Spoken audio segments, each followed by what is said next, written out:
गदा के लिए जी सरदार अजहर साहब की तरफ से 4 लाख रुपए हैं। अल्हम्दुलिल्लाह सरदार साहब ने पहले भी इसमें बहुत अच्छा फंड दिया था हमें, तो आज इनकी मेहरबानी 4 लाख रुपए। आज जो गदा के हालात है आप लोगों के सामने, भूख से बहुत ज्यादा हालात खराब है, हम सबको उनका साथ देना है। सरदार साहब बहुत शुक्रिया। आप साहब जी हमारे पहले भी इन्होंने तकरीबन माशाल्लाह 5 लाख रुपया दिया था, ये 10 लाख रुपया आज फिर इन्होंने दिया है, ये 14 लाख रुपया दोनों भाइयों ने माशाल्लाह दिया है गदा के लिए।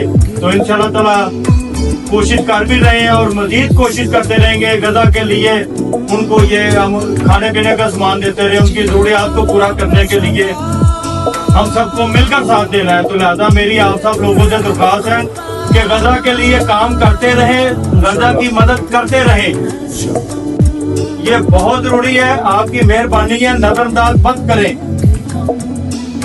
गदा के लोगों को आपकी जरूरत है और इस वक्त इसराइल के जुल्म उसके ऊपर बढ़ते जा रहे हैं। खान यूनस उन्होंने पूरा खाली करवा लिया, आज एक जगह से दूसरी तरफ ये लोग शिफ्ट हो रहे हैं और पता ही नहीं मंजिल क्या है।